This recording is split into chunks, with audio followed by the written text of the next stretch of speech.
আমি কিন্তু ব্লগ আপলোডে খুব বেশি পাংচুয়াল হয়ে গিয়েছি, তাই না বলো তো? আর তোমরা যারা রেগুলার ব্লগগুলো দেখেছো কেমন লেগেছে বলোনি কিন্তু এখনও।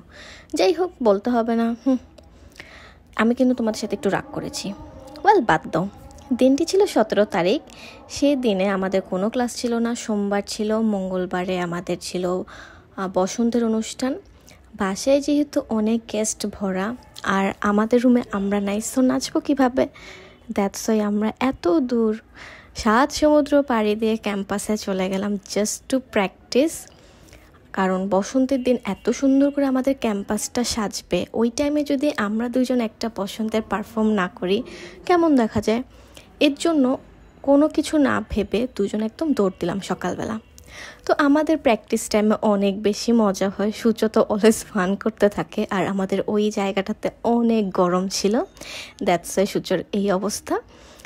আর একটা নাচ তোলার পরে যে রেস্টটুকু নিচ্ছিলাম, ওই টাইমে সূর্যর মাথায় কি ভূত চেপেছে, ও বলছে যে আরেকটা গানে নাচবো। 7-5 না ভেবে রাজি হয়ে গেলাম, কিছুই করার নেই। সো ক্লাসরুমে বসে সূর্যকে বলছিলাম যে আমি নাচবো না, বাট ওই তো নাচর বান্দা, আমাকে নাচায় ছাড়বে।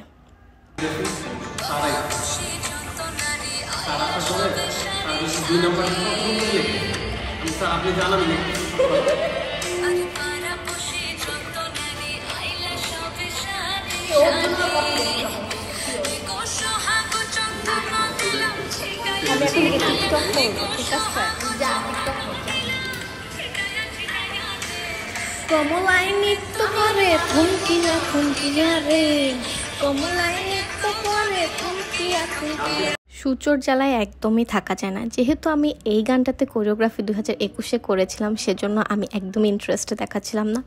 অনেক বলে কয়ে বসেছিলাম যে না প্লিজ বাসায় যেয়ে করবো না। তারপরে হচ্ছে একটু আমাদের এনএসইউর বুকশপে গেলাম কি জানি কেনার জন্য। এই বুকশপটা ভিডিও করার কারণ হচ্ছে আমাদের বুকশপটা দেখো কত সুন্দর মাশাআল্লাহ। এখানে তোমরা হরেক রকমের বই পেয়ে যাবে। তবে এনএসইউতে এন্ট্রি ফি 25,000 টাকা। সো কেউ যদি এনএসইউর ভেতর ঢুকতে চাও তাহলে তোমাদেরকে 25,000 টাকা ফাইন দিয়ে ঢুকতে হবে। তারপরে কি আমরা বাসায় চলে আসলাম, এত টায়ার্ড, বাট কিছু করার নেই। যেহেতু আমরা এতবার নাচ ভুলে যাই অনেকবার প্র্যাকটিস করার পরেও, সেহেতু আমরা একটা রুম ফাঁকা পেলাম, মানে আমাদের রুমটাই ফাঁকা পেলাম। ভাবলাম যে লাফালাফি করে যতটুকু আর কি প্র্যাকটিস করা যায়। অনেক কষ্টে অনেক মনে রাখার ট্রাই করেছি যে 2টার সঙ্গে যেন ফার্স্ট টেকেই হয়ে যায়, কিন্তু আমাদের ফার্স্ট টেকে তো পসিবল না।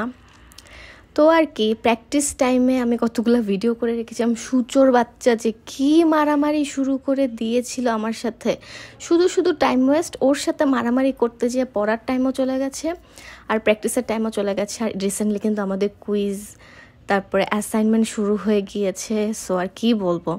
তারপরে বড় মামা এতগুলা পোলাও নিয়ে আসলেন। ঝুনু পোলাও, ঘরের পোলাও নাকি অনেক মজার বিরিয়ানি, বাট আমার আর সূর্যর একদমই ভাল লাগে না। কি মুরগির ঠ্যাং দিছে, একদম ছোট বাচ্চা। সূর্য বলে যে আমি ঠ্যাং খাবো, বাট সাইজ দেখে আমাদের আর খাওয়ার মুডই চলে গিয়েছে। টেস্ট বলা যায় যে আমার একেবারেই ভালো লাগে নাই, এই যে ছোট্ট একটা ঠ্যাং।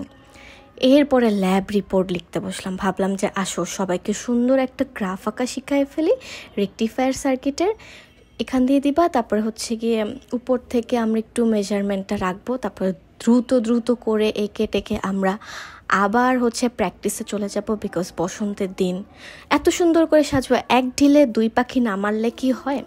তো পরক্ষণেই আমাদের ব্লাউজ এসে পড়লো। এটা বসে থেকে করায় আনা হয়েছে, কারণ তার মনে নাই ব্লাউজ বানাইতে। তারপর আমার দুলাভাই যে বসে থেকে বকাঝকা দিয়ে বানায় আনছে।